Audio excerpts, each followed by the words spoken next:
سامعین کرام، آپ سن رہی ہیں ایک دلچسپ اردو جاسوسی کہانی جس کا نام ہے اسپارٹر۔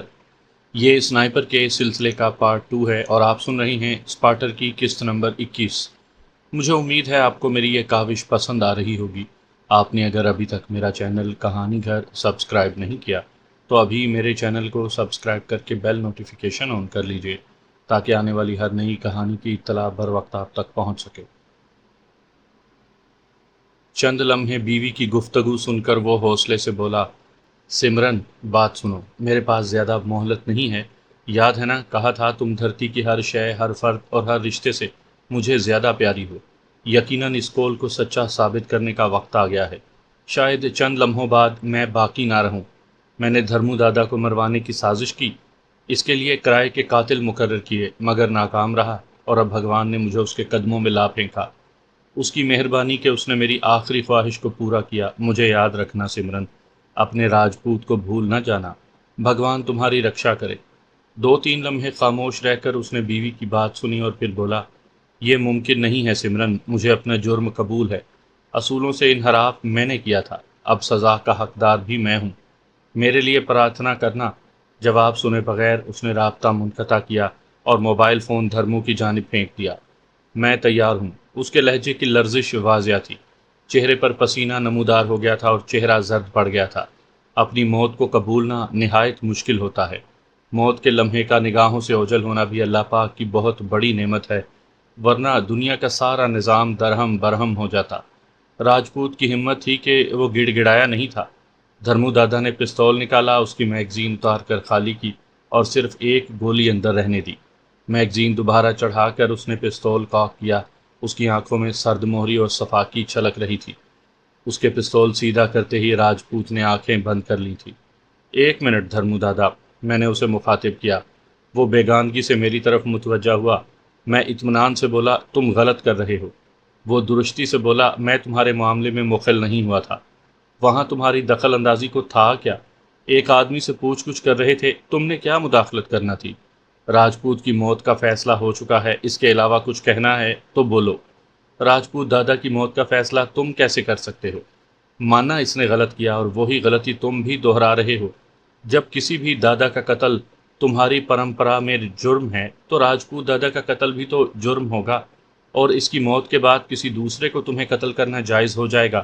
البتہ تم ممبئی کے تمام دادوں کی بیٹھک بلا کر راجپوت دادا کو عام گنڈا تسلیم کرواؤ، اس کے بعد قتل کر دو۔ ایسی بیٹھک کا رواج ہمارے ہاں نہیں۔ کسی دادا کو اس کی موت میں دلچسپی نہیں ہوگی۔ شاید ایسا ہی ہو، مگر تمہارے ایک دوسرے کے قتل سے انحراف کرنے کی روایت ٹوٹ جائے گی۔ راجپوت نے غلطی کی، اسے کامیابی نہ ملی۔ تمہاری کامیابی میں کوئی رکاوٹ باقی نہیں، لیکن یاد رکھنا راجپوت دادا کے قتل کے بعد یہ سلسلہ رکے گا نہیں۔ کوئی بھی راجپوت دادا کے قتل کی وجوہات جاننے کی کوشش نہیں کرے گا۔ ایک روایت کے خلاف جب کوئی عمل ہوتا ہے تو وہ ہر اس شخص کو ترغیب دیتا ہے جس کے دل میں اس روایت کے خلاف کچھ کرنے کا داعیہ موجود ہوتا ہے۔ پھر ہر منحرف کی دلیل روایت توڑنے والا بنتا ہے۔ یقین مانو، راجپوت دادا کا قتل ایک نئی جنگ کو جنم دے گا، ایک ایسی آگ کو بھڑکا دے گا جس کے شعلے تمہارے دامن تک بھی پہنچیں گے۔ وہ طنزیہ لہجے میں بولا، تم اس کی وکالت کر رہے ہو کہ اسے زبان دے چکے ہو؟ میں نے نفی میں سر ہلایا، ایسا کچھ نہیں۔ راجپوت سے وعدہ کیا تھا کہ میں یا لورا براؤن اسے قتل نہیں کریں گے، اور تمہارا اسے قتل کرنا میرے وعدے کو نہیں توڑتا۔ باقی میرا مقصد فقط سمجھانا ہے، کیونکہ میں تمہارا بھلا چاہتا ہوں، اور اگر میرے دلائل تمہارے نزدیک غلط ہیں تو کون سا تمہیں بزور بازو روک رہا ہوں؟ اس نے منہ بنایا، تم نے میری جان بچائی تھی، راجپوت بھی تمہاری وجہ سے میرے ہاتھ آیا، پھر میں اپنے محسن کی خواہش کو کیسے ٹھکرا سکتا ہوں؟ اللہ پاک کی قسم، راجپوت دادا کے قتل پر میں ناخن برابر بھی تم سے خفا نہیں ہوں گا۔ میں اب بھی تمہارا فائدہ چاہتا ہوں۔ یہاں میرا قیام نہایت مختصر ہے، اور تم نے ساری زندگی یہیں رہنا ہے۔ وہ سوچ میں پڑ گیا تھا۔ چند لمحوں کے بعد اس نے میگزین اتار کر بقیہ گولیاں بھری، میگزین چڑھائی اور پستول ہولسٹر میں رکھ لیا۔ یہ اعلان تھا کہ اس نے راجپوت دادا کے قتل کا ارادہ تبدیل کر دیا تھا۔ وہ طنزیہ انداز میں مستفسر ہوا، اب اس کا کیا کروں؟ میں نے بے پرواہی سے کندھے اچکائے، تمہارا ذاتی معاملہ ہے، بکواس بند کرو اور مناسب مشورہ دو۔ اس کے لہجے میں بے تکلفی و اپنائیت بھری تھی۔ میں متبسم ہوا، تمہارا جتنا نقصان ہوا ہے وصول کر کے چھوڑ دو۔ اس نے منہ بنایا، یہ جرمانہ تو نہ ہوا؟ میں دگنا دوں گا۔ موت کو ٹلتا دیکھ کر راجپوت کے چہرے پر رونق لوٹ آئی تھی۔ میں چلتا ہوں، باقی تفصیلات تم خود طے کر لینا۔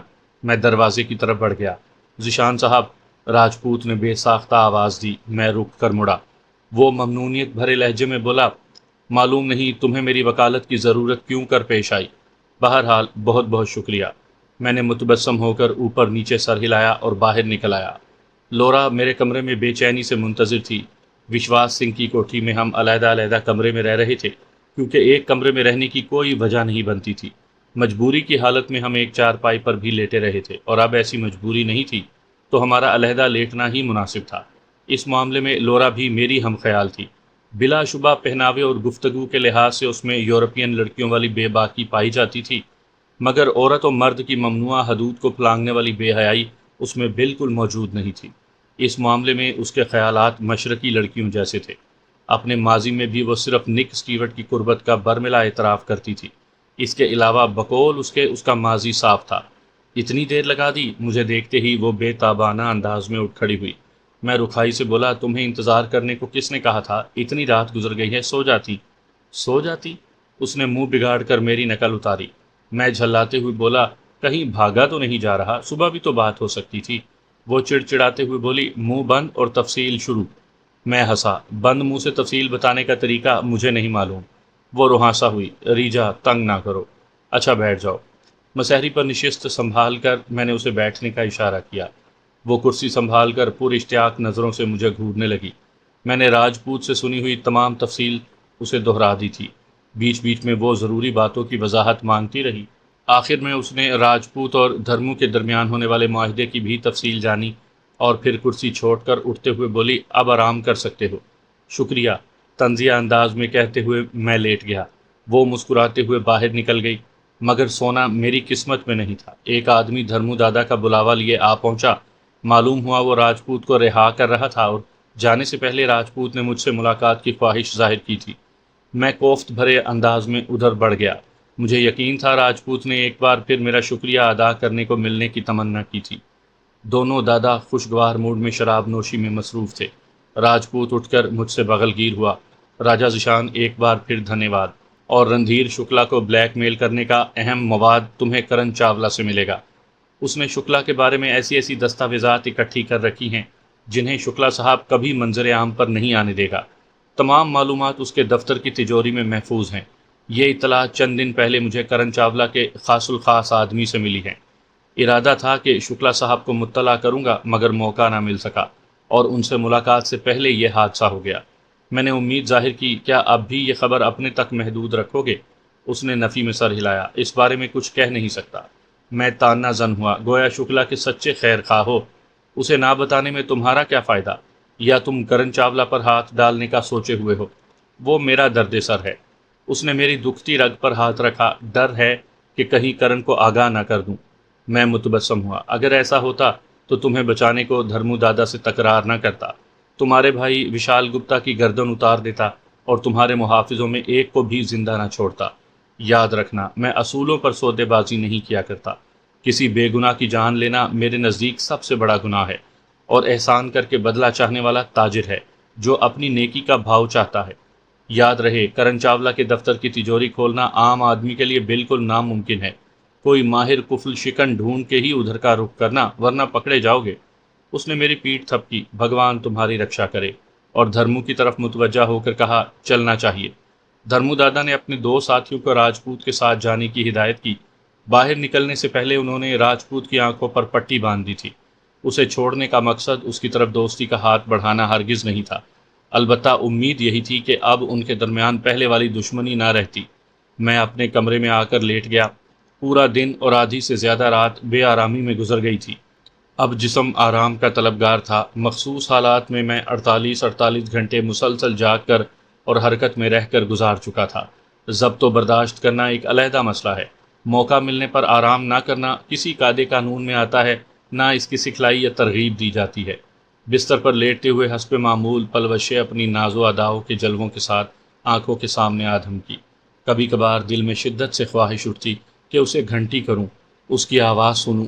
آیا اب بھی خفا ہے، یا 3-4 مہینوں کی دوری نے سرد مہری کو حرارت میں تبدیل کر دیا ہے؟ مگر پھر انصاری صاحب کا حکم یاد آ جاتا۔ انہوں نے سختی سے اور بار بار تاکید کر کے گھر گھنٹی کرنے سے منع کیا تھا۔ تم دونوں نے کسی بھی صورت، کسی بھی حالت، کسی بھی وجہ سے پاکستان کال نہیں کرنی۔ صرف ایک صورت میں گھنٹی کر سکتے ہو کہ اپنی موت کا 100% یقین ہو جائے، تب مذائقہ نہیں۔ اگر اشاریہ 1% بھی بچنے کا امکان ہو تو یہ غلطی نہ کرنا۔ اب دونوں میں سے ایک ہی بچا تھا، دوسرا خالق حقیقی کے پاس پہنچ گیا تھا۔ رابطے کا ذریعہ ہونے کے باوجود بات نہ کرنا بھی بہت بڑی آزمائش تھی۔ اپنی مثال مجھے صاحب حیثیت روزے دار کی سی لگتی کہ جس کے پاس شرب و طعام یعنی کھانے پینے کی ہر نعمت موجود ہونے کے باوجود وہ اذان مغرب کا منتظر ہوتا ہے۔ نہ جانے میری افطاری کب ہونا تھی کہ سماعتیں اپنی پلوشے کی مدھر، رس بھری اور موہنی آواز سننے کی سعادت حاصل کرتی۔ وہ دل کی گہرائیوں سے مجھے چاہتی تھی، اور یقیناً انڈیا آنے کو اس نے میرا جھوٹ اور اسے ورگلانے کی جذباتی دھونس سمجھا تھا، ورنہ ممکن ہی نہیں تھا کہ اس کا دل نہ پسیجتا۔ اسے یاد کرتے ہوئے میں آہستہ آہستہ غنودگی میں ڈوب گیا، اور میں ایسی دنیا میں پہنچ گیا جہاں وہ اب تک میرے ہمراہ تھی۔ نہ جانے محبوب کا پھولوں سے کون سا قریبی تعلق و نسبت ہے کہ وہ اکثر سبزہ زار اور پھولوں کے درمیان ہی متحرک نظر آتی۔ اس کے خوبصورت رقص اور ناز و ادا سے میں زیادہ دیر محفوظ نہیں ہو سکا تھا۔ دروازے پر زوردار دستک ہوئی۔ ایک سنائپر کی نیند اتنی گہری نہیں ہوتی کہ پہلی دستک پر نہ جاگے۔ میری چھٹی حس نے کسی نامعلوم خطرے کی نشاندہی کی۔ وہ خیر کی دستک نہیں لگ رہی تھی۔ میرے مسحری سے اترنے سے پہلے دروازہ دوبارہ بجنے لگا۔ ساتھ ہی دھرمو دادا کے آدمی وناش مہتا کی گھبرائی ہوئی آواز ابھری، ذیشان صاحب، ذیشان صاحب۔ میں نے زکن بھر کر دروازہ کھولا اور بے تابی سے پوچھا، کیا ہوا؟ وہ تیز لہجے میں بولا، فی الفور یہ ٹھکانہ چھوڑنا ہوگا، دھرمو دادا صحن میں آپ لوگوں کا منتظر ہے۔ میں سوال جواب میں وقت ضائع کرنے کے بجائے لورا کے کمرے کی طرف بھاگا۔ اسے مطلع کر کے میں نے تیار ہونے میں 3-4 منٹ سے زیادہ دیر نہ لگائی۔ یوں بھی ہمارے پاس SR-1 کے بیگ اور 2-3 جوڑے کپڑوں کے علاوہ سمیٹنے کو کچھ نہیں تھا۔ میں اور لورا قریباً ایک ساتھ اپنے کمروں سے برآمد ہوئے۔ حویلی کے صحن میں کھلی چھت کی 2 جیپیں اور ایک کار سٹارٹ حالت میں تیار کھڑی تھی۔ ہم کار میں بیٹھ گئے۔ میں درمیان میں تھا، دھرمو دادا اور لورا میرے دائیں بائیں بیٹھ گئے۔ گاڑیاں تیز رفتاری سے حویلی سے نکل گئیں۔ کیا ہوا؟ حویلی سے نکلتے ہی میں دھرمو دادا کی طرف متوجہ ہوا۔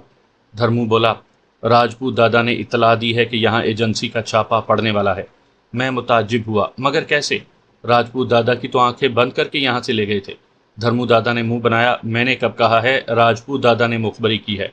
پھر ایجنسی والوں کو یہاں کا پتہ کیسے چلا؟ میری حیرانی برقرار رہی۔ دھرمو تفصیل بتانے لگا، جس کا لب لباب یہ تھا کہ راجپوت دادا کی بیوی نے اپنے دیور وشال گپتا کو شوہر سے ہونے والی آخری گفتگو سے مطلع کیا۔ وشال گپتا نے شکلا اور کرن چاولہ سے بات کی۔ تبھی دھرمو کے موبائل فون نمبر کا تذکرہ ہوا اور انہوں نے موبائل فون نمبر کے ذریعے ہمیں تلاش کیا۔ دھرمو کو اندازہ نہیں تھا کہ دشمن ہماری تلاش میں اس حد تک جا سکتے تھے، چونکہ عام غنڈوں کی آپس کی لڑائیوں میں موبائل فون نمبر کے ذریعے دشمن کو ڈھونڈنے کا نہ تو رواج ہے اور نہ غنڈوں کے پاس ایسی سہولیات موجود ہیں۔ مگر وہاں روایتی غنڈوں کی جگہ راہ نے لے لی تھی، اور ان کے پاس انڈیا کی حد تک لامحدود وسائل تھے۔ شکلا کا براہ راست راہ سے تعلق نہیں تھا، مگر اس کے روابط بہت اونچی سطح تک تھے، اور بلا شبہ شکلا اور کرن چاولہ اتنی تگودو میرے اور لورا کے لیے کر رہے تھے، بلکہ اصل ہدف لورا براؤن تھی۔ شکلا جیسے جنسی بھیڑیے کے لیے لورا نہ صرف عیش و عشرت کا سامان تھی، بلکہ دولت کے پجاری کو SR-1 رائفلیں بھی چاہیے تھی۔ ایک پاکستانی جس پر جاسوس ہونے کا الزام تھا، اس کی اہمیت بھی گو کم نہیں تھی، مگر پہلا نمبر تو دولت کا ہوتا ہے۔ ایک دوسرے کے جاسوس تو دونوں ممالک آئے روز پکڑتے ہی رہتے ہیں۔ ہمارا رخ ممبئی کے بجائے کسی اور جانب تھا، کیونکہ ممبئی کا رخ کرنے پر راستے میں دشمن سے ٹکراؤ ممکن تھا۔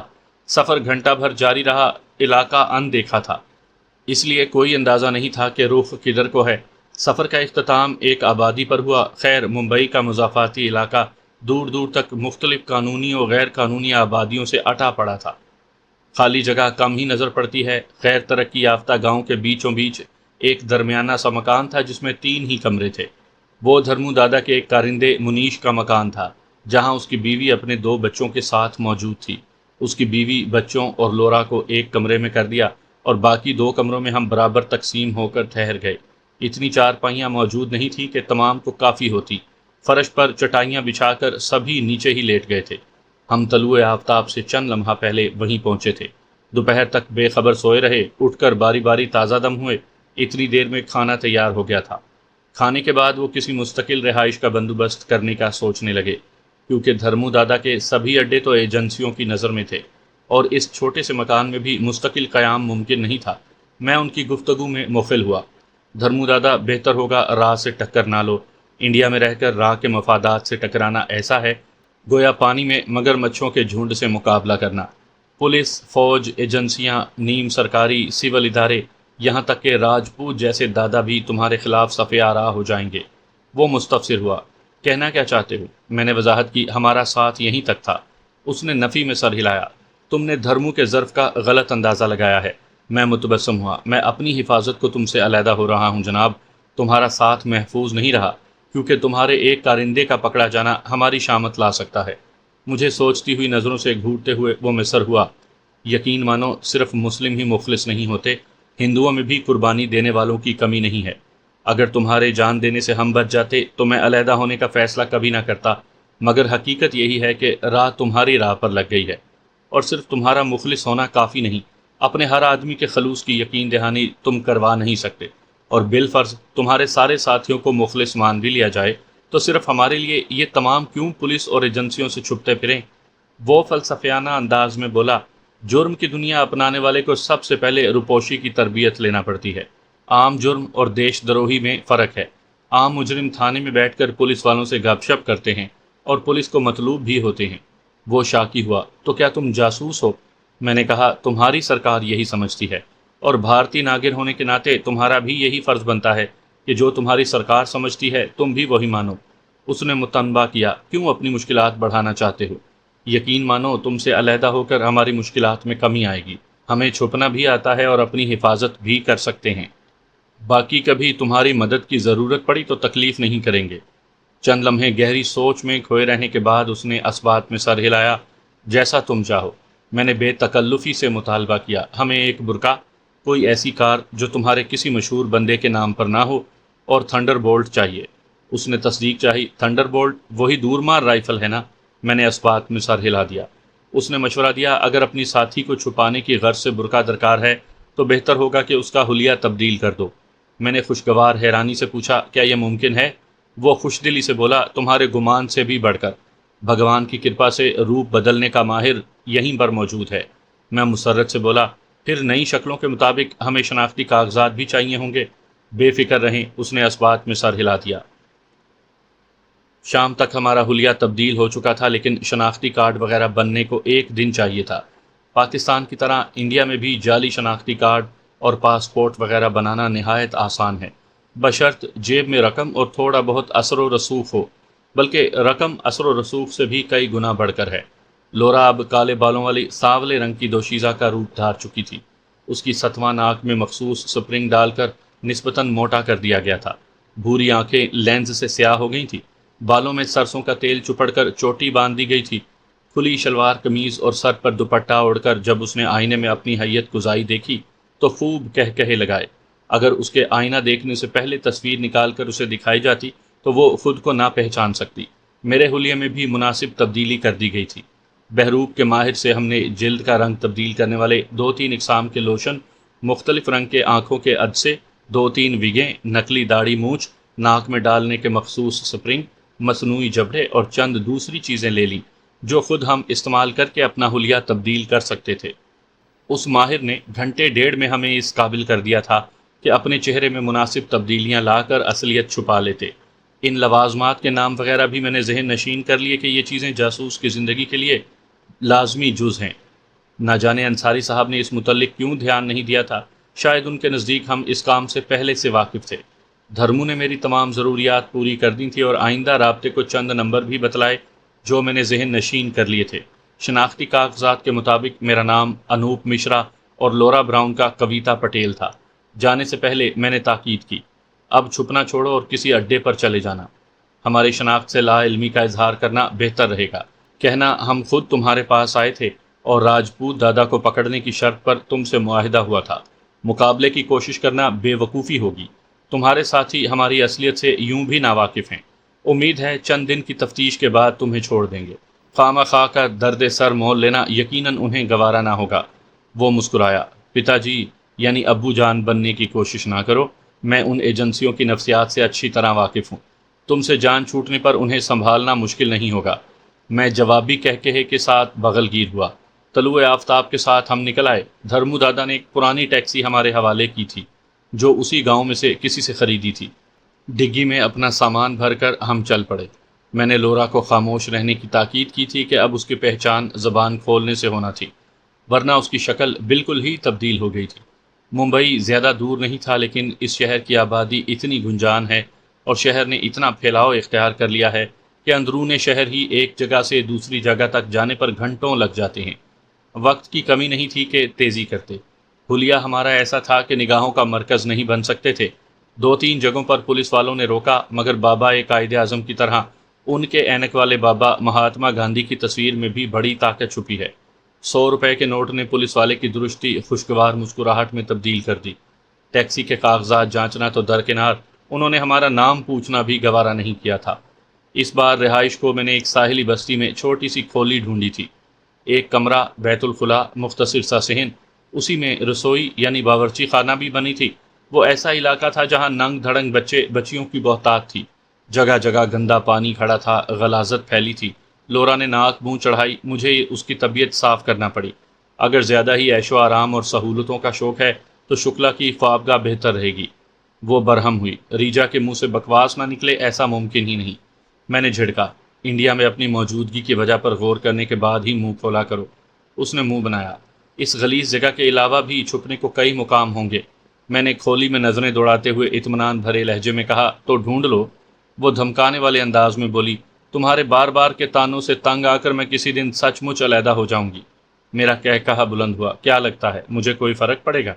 زبان نکال کر میرا منہ چڑھاتے ہوئے اس نے بدبودار میلے کچیلے بستر کو لپیٹ کر نیچے پھینکا۔ اس غلاظت پر سونے سے بہتر ہے میں گرفتاری دے دوں۔ روکا کس نے ہے؟ وہ شاکی ہوئی، تم نئے بستر بھی نہیں خرید سکتے؟ میں اطمینان سے بولا، سارا پیسہ تمہارے علاج پر خرچ ہو گیا ہے۔ وہ تانا زن ہوئی، شاید احسان جتانے کے علاوہ تمہیں کچھ نہیں آتا۔ میں ترکی بترکی بولا، اور تمہاری زبان شکوے شکایات کے علاوہ کچھ نہیں بول سکتی۔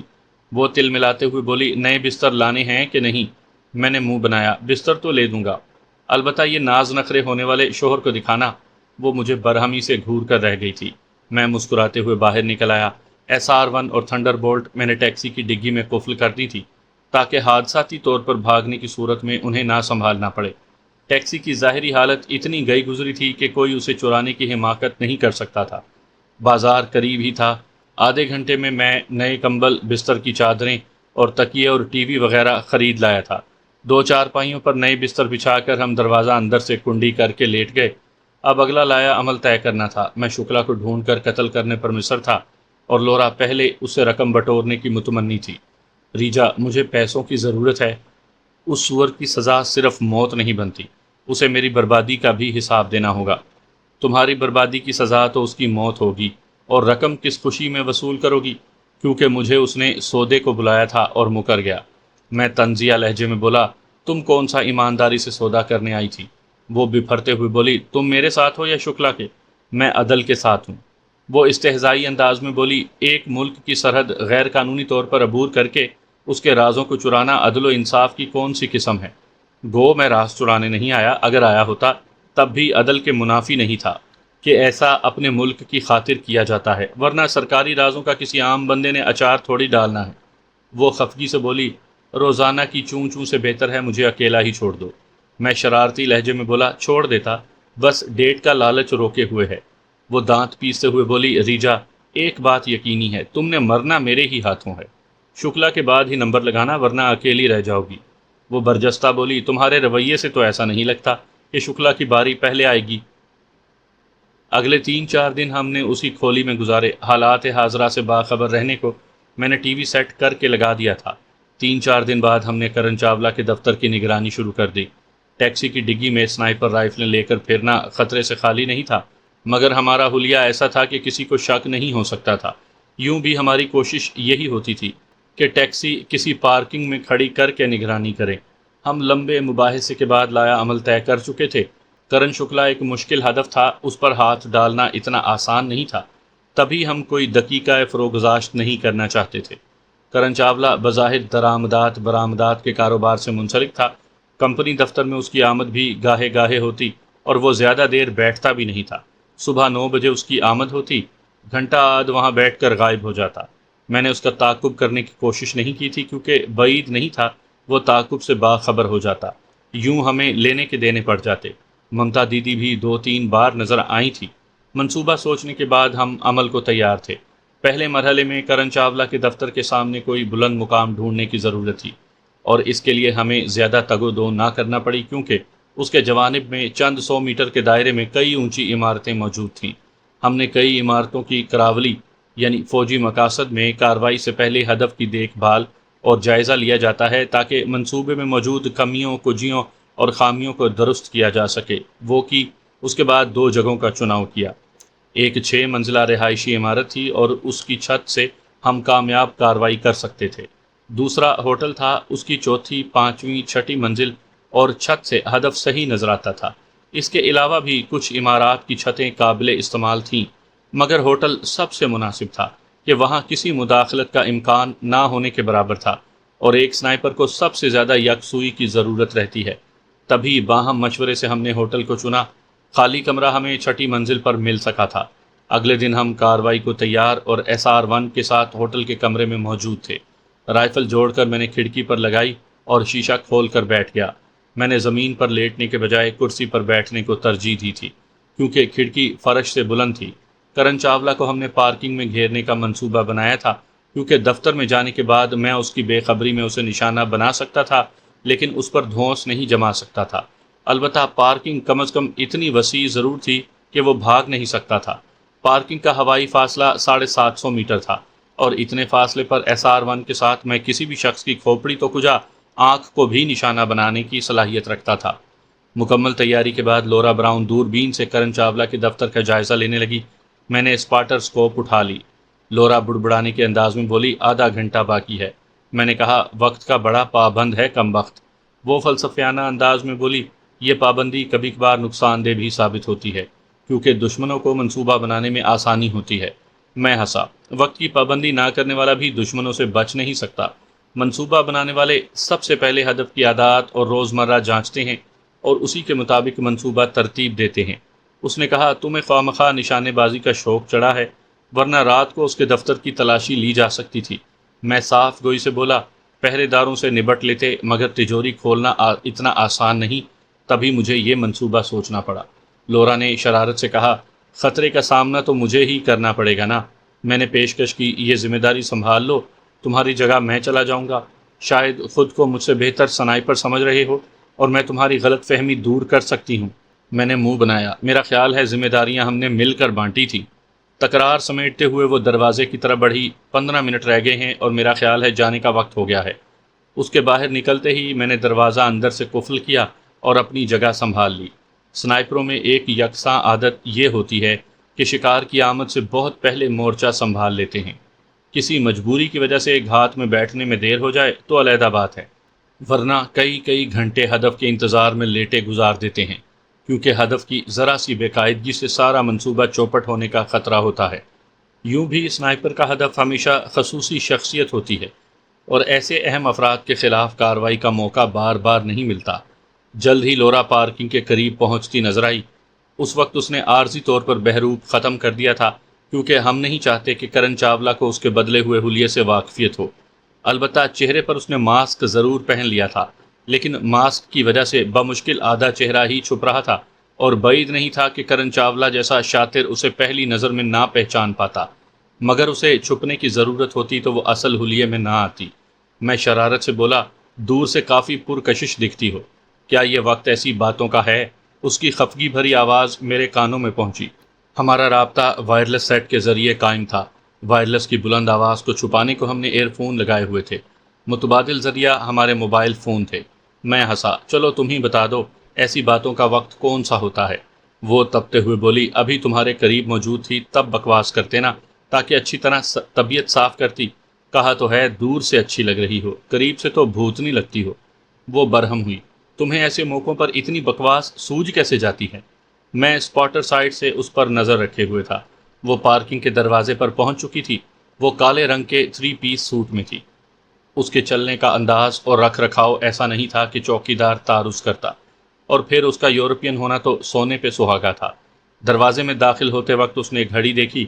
غیر ارادی طور پر میری نظریں بھی اپنی کلائی کی طرف اٹھ گئیں۔ کرن چاولہ کی آمد میں 1-2 منٹ ہی باقی تھے۔ وہ ٹھیک 9 بجے یا 1-2 منٹ کے فرق سے وہاں پہنچ جاتا تھا۔ لورا دھیمے قدموں سے چلتے ہوئے پارکنگ سے دفتر کی عمارت کو جانے والے راستے پر چلتے ہوئے سیڑھیوں تک پہنچی اور پھر واپس مڑ گئی۔ اسی دم کرن چاولہ کی کالے رنگ کی کار پارکنگ میں داخل ہوئی۔ اسپاٹر سکوپ نیچے رکھ کر میں SR-1 کے پیچھے بیٹھ گیا تھا۔ رائفل کا بٹ دائیں کندھے میں دبا کر ٹیلی اسکوپ سائٹ کے عدسوں سے کور ہٹائے، ایک نظر ایلیویشن اور ڈیفلیکشن نوب کا جائزہ لے کر رینج کی درستی کی تصدیق کی اور پھر بائیں آنکھ بند کر کے دائیں گال کو بٹ پر ٹیک دیا۔ اب میں فائر کرنے کو تیار تھا۔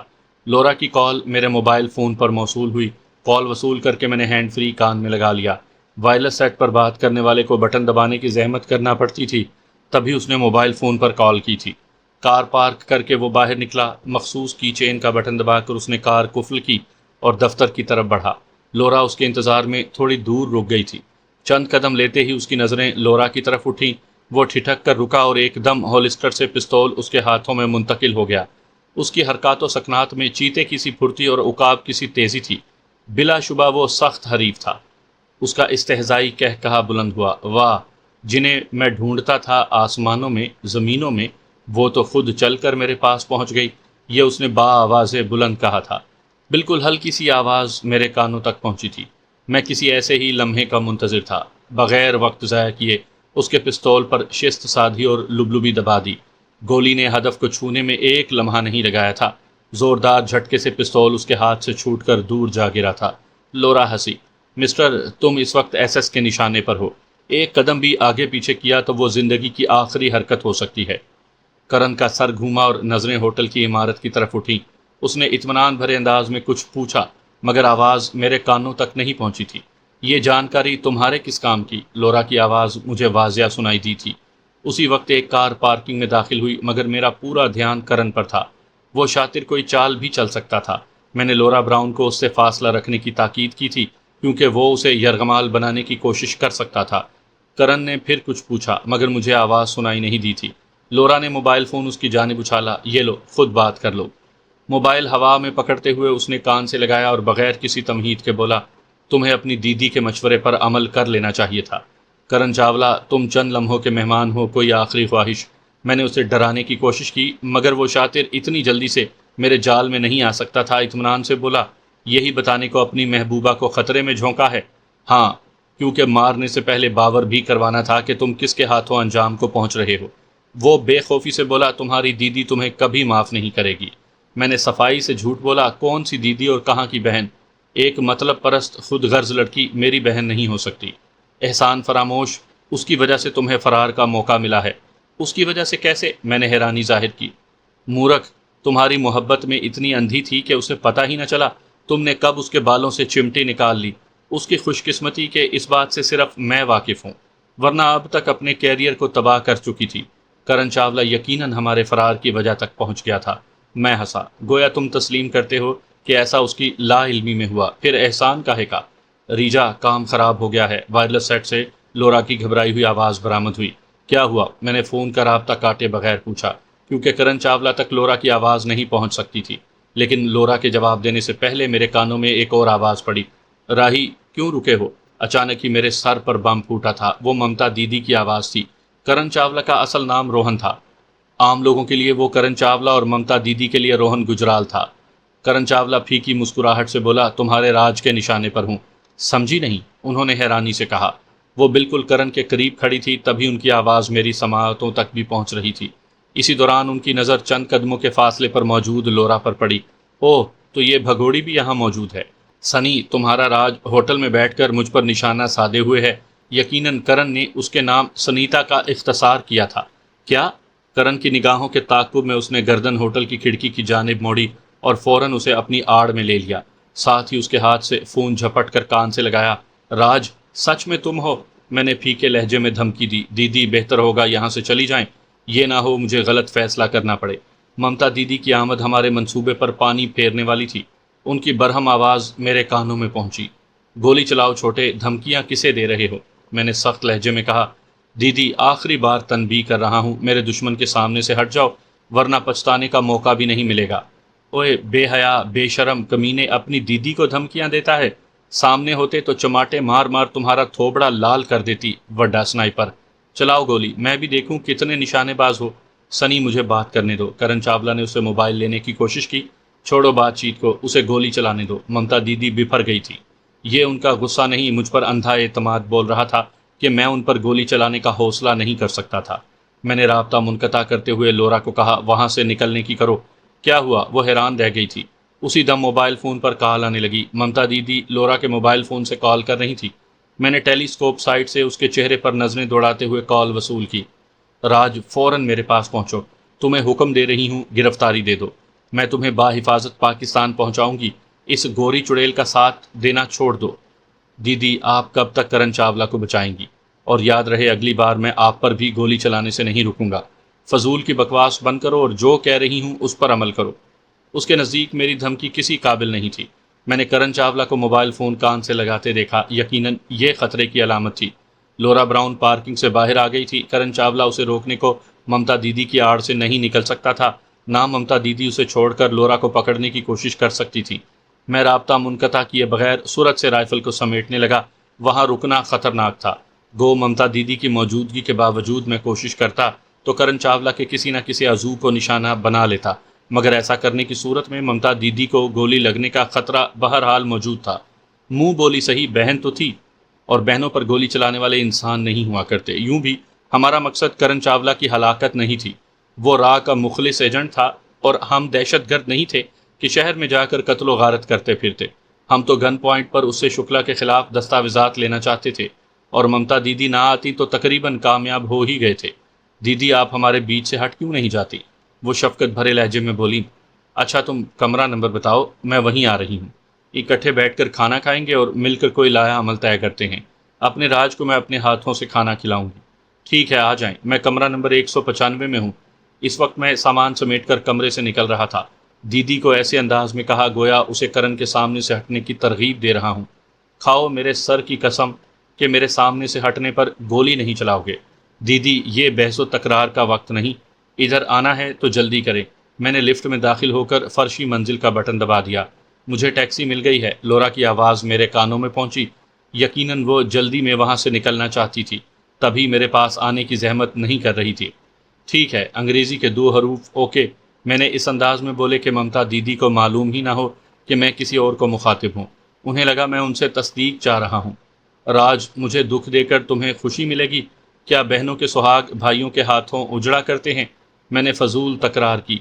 وہ آپ کا شوہر نہیں ہے، اس سے کئی گنا اچھے رشتے آپ کو مل جائیں گے۔ میری دیدی لاکھوں کروڑوں میں ایک ہے، ایسے ٹٹ پونجیے کی حیثیت ہی کیا ہے؟ وہ روحانسی ہوئی۔ رام قسم بہت پٹو گے راج۔ لفٹ سے نکل کر میں نے سرعت سے ہوٹل کا حال عبور کیا اور پارکنگ میں پہنچ کر اپنی کار میں بیٹھ گیا۔ مجھے علم نہیں تھا کہ کرن چاولہ کے بندوں نے کب تک وہاں پہنچنا تھا۔ اگنیشن میں چابی گھماتے ہوئے میں دھیرے سے ہنسا۔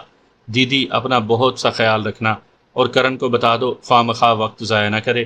آپ کی آمد کے ساتھ ہی میں ہوٹل کے کمرے سے نکل آیا تھا، کیونکہ جانتا تھا کہ آپ ایسا ہی کچھ کریں گی۔ راج، بات سنو۔ وہ رابطہ قائم رکھنے پر مصر ہوئی، مگر میں نے موبائل فون کار سے باہر پھینک کر رفتار آگے بڑھا دی۔ وہاں سے جلد از جلد دور نکلنے کی ضرورت تھی۔ ہیلو، میں نے لورا براؤن کو آواز دی، مگر اس کی جوابی آواز سنائی نہیں دی تھی۔ لورا، میں نے بٹن صحیح طریقے سے دبا کر اسے دوبارہ پکارا، مگر جواب ندارد۔ یقیناً وہ وائرلیس کے ملاپ کی حد سے باہر تھی۔ اچانک ایک اور انکشاف ہوا کہ مجھے یہ معلوم نہیں تھا کہ لورا کی ٹیکسی کا رخ کس جانب تھا۔ اب اپنے ٹھکانے پر جا کر ہی ملاقات ہو سکتی تھی، کیونکہ اس کا موبائل فون ممتا دیدی کے پاس رہ گیا تھا، اور اپنا موبائل فون میں نے خطرے سے بچنے کو پھینک دیا تھا۔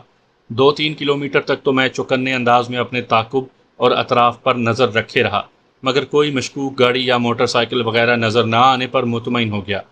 ہدف کی ہر طرح سے نگرانی کر کے ہم نے کامیاب منصوبہ ترتیب دیا تھا، مگر ممتا دیدی کی مداخلت کا خطرہ منصوبے میں شامل نہ کر سکے تھے۔ امید ہی نہیں تھی کہ وہ یوں اچانک ٹپک پڑیں گی۔ کرن چاولہ کے لیے اس کی آمد نعمت غیر مترقبہ ثابت ہوئی تھی۔ گھنٹہ ڈیڑھ بعد میں جگہ پر پہنچ گیا۔ کار کو مخصوص مقام پر کھڑا کر کے میں کھولی میں داخل ہوا۔ لورا اب تک نہیں پہنچی تھی۔ میں بستر پر لیٹ کر اس کا انتظار کرنے لگا۔ معلوم ہی نہ ہوا کب آنکھ لگ گئی۔ جاگنے پر گھڑی دیکھی، سپہر کے 4 بج رہے تھے۔ اتنی دیر لورا کا غائب رہنا حیرانی کے ساتھ خطرے کا بھی باعث تھا۔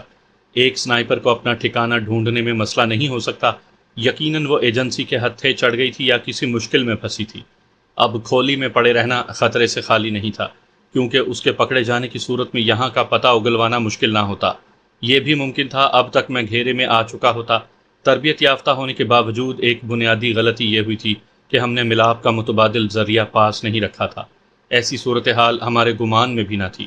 سارا کام ممتا دیدی کی وجہ سے خراب ہوا تھا کہ لورا اپنا موبائل فون بھی واپس نہیں لے سکی تھی، اور اسی وجہ سے مجھے بھی اپنا موبائل فون پھینکنا پڑ گیا تھا کہ میرا نمبر پتہ چل جانے کے بعد ان کے لیے میری تلاش مشکل نہ رہتی۔ اپنا بیگ لے کر میں محتاط انداز میں کھولی سے نکلا۔ میری نظر کسی مشکوک شخص کی کھوج میں سرگرداں تھی، مگر پوری کوشش کے باوجود مجھے کامیابی نہیں ہوئی۔ اس سے ظاہر ہوتا تھا کہ لورا اب تک آزاد تھی، اور بالفرض پکڑی جا چکی تھی تو وہ اسے کچھ بھی اگلوانے میں کامیاب نہیں ہو پائے تھے۔ میں چوکنے انداز میں چلتا ہوا اپنی کار کے پاس پہنچا، مگر کوئی خطرے کی بات نظر نہیں آئی۔ کار میں بیٹھ کر میں پارکنگ سے نکلا اور ایسی جگہ کار پارک کر دی جہاں خطرے کی صورت میں فرار ہونا آسان تھا۔ وہاں سے کھولی پر بھی نظر رکھی جا سکتی تھی۔ میں ذہنی طور پر سخت الجھا ہوا تھا۔ احتیاط کا تقاضا تھا کہ فوراً سے پہلے وہاں سے دور نکل جاتا، لیکن لورا کی آمد کا لالچ مجھے وہیں رکنے پر مجبور کر رہا تھا۔ وہ بہترین ساتھی تھی، بلا شبہ اس کی وجہ سے مجھے کافی سہولت میسر تھی۔ سنائپر یوں بھی جوڑیوں میں کام کرنے کے عادی ہوتے ہیں، لیکن میری قسمت ایسی ہے کہ زیادہ تر مجھے اکیلا ہی کام کرنا پڑ جاتا ہے۔ ڈینو کے بعد لورا براؤن کا ملنا غیبی امداد کے مترادف تھا۔ عام لڑاکے سے سنائپر کا ساتھ کئی گنا زیادہ مفید ہوتا ہے، کیونکہ سنائپر عام لڑاکے کی جگہ سنبھالنے کے ساتھ سنائپنگ کی اضافی خوبی بھی رکھتا ہے۔ وہاں میں نے چند گھنٹے گزارے، آخر لورا کی آمد سے مایوس ہو کر جگہ چھوڑنا پڑی، لیکن اس سے پہلے کھولی میں جا کر 2 کمبل اٹھا لایا تھا کہ میرا ارادہ کار ہی میں رات گزارنے کا تھا۔ ایک دم لورا کے غائب ہونے میں کئی احتمال متوقع تھے۔ وہ کسی حادثے کا شکار بھی ہو سکتی تھی، ممکن تھا اسے راستہ بھول گیا ہو، کیونکہ پہلے وہ بالکل مجھ پر تکیہ کیے ہوئے تھی۔ گو ایک سنائپر کے بارے میں راستہ بھول جانے کا گمان کرنا کچھ جچتا نہیں، مگر امکان کے زمرے میں تو ہر احتمال آیا کرتا ہے۔ ایک خیال یہ بھی آیا کہ شاید شکلا کے خلاف کارروائی کا ارادہ اس نے ختم کر دیا ہو اور میرا سامنا ندامت کی وجہ سے نہ کرنا چاہتی ہو۔ اس کے پکڑے جانے کا اندیشہ بھی قرینے قیاس تھا، کیونکہ شکلا کو مجھ سے زیادہ اس کی ضرورت تھی۔ وہ SR-1 کی خامی سے واقف نہیں تھے اور ایسی بہترین رائفل کوڑیوں کے مول خریدنے پر پرجوش تھے، اور اسی وجہ سے شاید کرن چاولہ نے میرے تعاقب کے بجائے اس کا تعاقب کرنا ضروری جانا۔ ایک وجہ یہ بھی ہو سکتی تھی کہ وہ اچکوں کے ہاتھ چڑھ گئی ہو۔ اس کی پرکشش صورت اور جاذب نظر جسمانی خد و خال کسی کو بھی ورغلا سکتے تھے۔ جس ٹیکسی میں آ رہی تھی اس کے ایکسیڈنٹ ہونے کا خطرہ بھی نظر انداز نہیں کیا جا سکتا۔ اب مجھے نیا ٹھکانہ ڈھونڈنے کی ضرورت تھی۔ لورا کو تلاش کرنے کا وقت نہیں تھا، کیونکہ ایسی صورت میں مجھے اپنے مقصد سے ہٹنا پڑتا۔ نہ تو میری اسے جذباتی وابستگی تھی، نہ اس کی حفاظت کا ذمہ دار تھا، بس کچھ عرصہ اکٹھا گزارنے کی وجہ سے ہمدردی تھی۔ شکلا کے خلاف ہمارا اکٹھا ہونا لازم نہیں کرتا تھا کہ میں اصل مشن چھوڑ کر اس کی تلاش میں لگ جاتا۔ البتہ اس کے بارے معلومات حاصل ہو جاتی تو یقیناً اسے آزاد کروانے کی کوشش کی جا سکتی تھی، لیکن اس کی کھوج کو مقصد بنانا ممکن نہیں تھا۔ کچھ عرصہ اکٹھا گزارنے کی وجہ سے اس سے اندازہ یہی تھا کہ اب مجھے اکیلا ہی کام کرنا پڑتا۔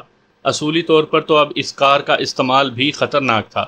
اگر لورا براؤن گرفتار ہو چکی تھی تو اگلوانے والے مکمل معلومات نچوڑ کر ہی اس کی جان بخشی کرتے، اور صنف نازک کا انکار پر ڈٹے رہنا اتنا آسان نہیں تھا۔ گھٹیا کردار مردوں کا مردانگی دکھانے کا شوق کسی بے بس حوا زادی کو کس نہج تک لے جا سکتا ہے، اس بارے میں اندازہ کرنے کو زیادہ عقل مند ہونا ضروری نہیں۔ وہ بیچاری ایک شکلا کی درندگی سے ٹوٹ گئی تھی، پورے گروہ کا سامنا کیسے کرتی؟ مجھے اس پر شدت سے زیادہ ترس آیا۔ اگر سچ میں پکڑی گئی تھی تو بیچاری بدلہ لینے کی خواہش میں اپنا سب کچھ گنوا چکی تھی۔ اس سے بہت زیادہ ہمدردی کے باوجود میں اس کی مدد سے قاصر تھا۔ کار غیر معروف پارکنگ میں روک کر میں نے دروازہ اندر سے قفل کیا اور سیٹ سے ٹیک لگا کر سونے کی کوشش کرنے لگا۔ ارادہ یہی تھا کہ صبح کار بیچ کر اسی حالت کی کوئی دوسری کار خرید لوں گا، اور اس کے لیے بھولے استاد کے پاس بھی جایا جا سکتا تھا۔ اس سے اتنی شناسائی بہرحال تھی، کیونکہ اس پر ایک بار موٹر سائیکل بیچ چکے تھے، لیکن کمبخت کو چوری کا سامان خریدنے کا چسکا لگا تھا، اور یہ کار بہرحال چوری کی نہیں تھی۔ خیر اس بارے میں نے زیادہ سر کھپانا مناسب نہ سمجھا اور کمبل میں ہو گیا کہ اب موسم تبدیل ہو چکا تھا۔ نیند آنے تک میں شکلا کو ڈھونڈنے کا منصوبہ سوچتا رہا۔ اسے ٹھکانے لگانے کے بعد ہی پرما انصاری کو لے جانے کا مرحلہ آتا۔ رات کو وقفے وقفے سے آنکھ کھلتی رہی مگر کسی مداخلت کا سامنا نہ کرنا پڑا۔ صبح کی اذان سن کر آنکھ کھلی۔ کسی قریبی مسجد سے بلند ہونے والی اذان کار کے شیشے بند ہونے کے باوجود واضح انداز میں سنائی دے رہی تھی۔ الحمدللہ میں اس حالت میں تھا کہ نماز پڑھ سکتا۔ انڈیا میں مسلمانوں کی کثیر تعداد موجود ہے اور میرے نماز پڑھنے پر کسی کا مشکوک ہونا نہیں بنتا تھا۔ کمبل سے سر نکال کر میں نے انگڑائی لی اور جو ہی ونڈ سکرین پر نگاہ پڑی میں حیران رہ گیا، کیونکہ مل گجے اجالے میں اس پر کاغذ چپکا نظر آ رہا تھا۔ کیبن کی بتی جلا کر دیکھا اور اچھل پڑا، کیونکہ وہ میرے لیے پیغام تھا۔ سنگم نگر 3 گلی مکان نمبر 7 میں تمہاری ساتھی قید ہے۔